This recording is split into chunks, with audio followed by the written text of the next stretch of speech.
namni miseensa koongireensii Ilhaan Umar irratti haleellaa raawwate himatamee jira.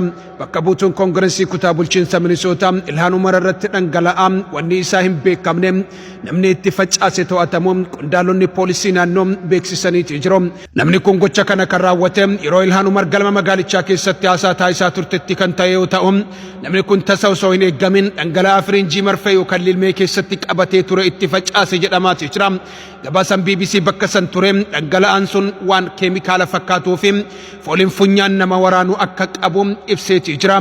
Ragaan poolisiin ifa godhe akka agarsiisutti namni Antoonii Jaasmii Kaazmir Jaak jedhamu kun umriin isaa waggaa 55 yoo ta'u, namni kun battalumatti to'annoo jala oolfamee jira. Poolisiin bakka taateen kun mudatetti qorannoo forensiikii gaggeessaa jiraachuun himamee jira. Namni kun yakka namarratti haleellaa raawwachuun sadarkaa sadaffaan himatamuun poolisiin ifa godhee jira. Gama biraatiin pirezidaantiin Ameerikaa Doonaald Tiraamp Ilhaan Umar wanti hin beekamne itti biifamuu irratti deebii kennaniin anillee waa'ee ishii yaaduu hin barbaadu, garuu sobanatti fakkaata ishee dhumti tarii akka ishee irratti gochuu hin oolle garuu hin beekne jedhanii jiru. Tiraamp fi Ilhaan jechoota adda addaa walitti darbachuun kan jalqabe amma miti. Kana duras Somaalotiin kosiidha jechuunii fi isheen ammoo obboleessa isheetti heerumte jechuun qeeqaa turuun isaanii yaadatama.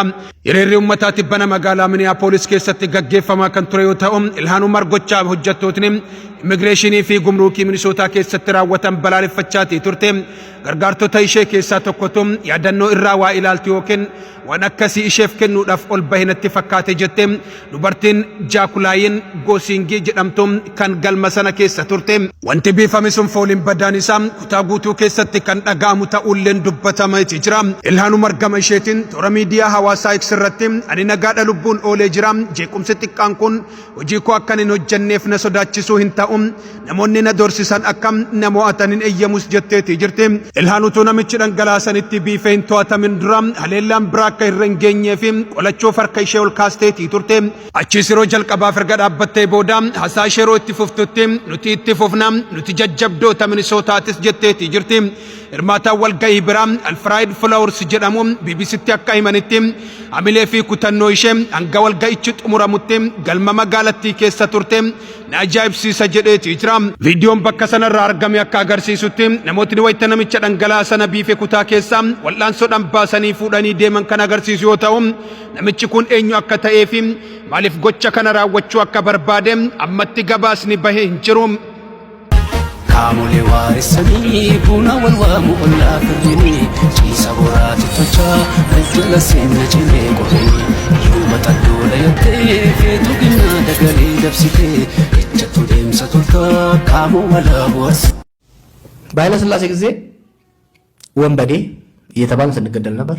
በደርግ ጊዜ ሰርጎ እየተባለ እንገደል፣ በወያኔ ጊዜ አሸባሪ፣ ዛሬ ደግሞ ሸኔ እያልን እንገደላለን። እኛ ብቻ ግን አይደለንም። ትግራይን ጁንታ ብለው ነው የጨረሱት። ዛሬ አማራን ፋኖ ብለው እየጨረሱት ነው። we must say injustice even to our worst adversary should not be tolerated. እነዚህ ስሞች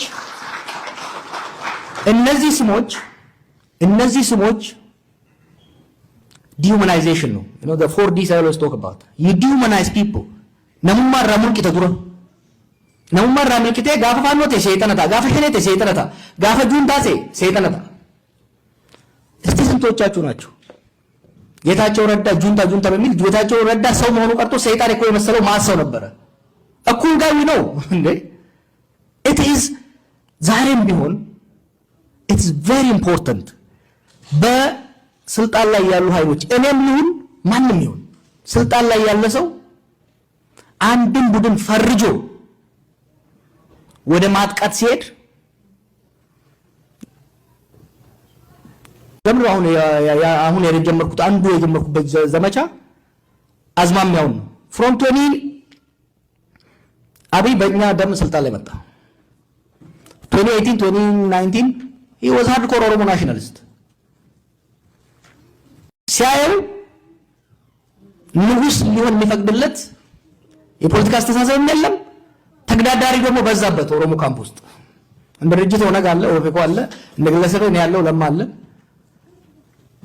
he switched ኢትዮጵያ እየዘፈነ የአማራ ወንድሞቻችንን አሰልፈው እኛን መጣ፣ ቀጥሎ ትግራይ መጣ።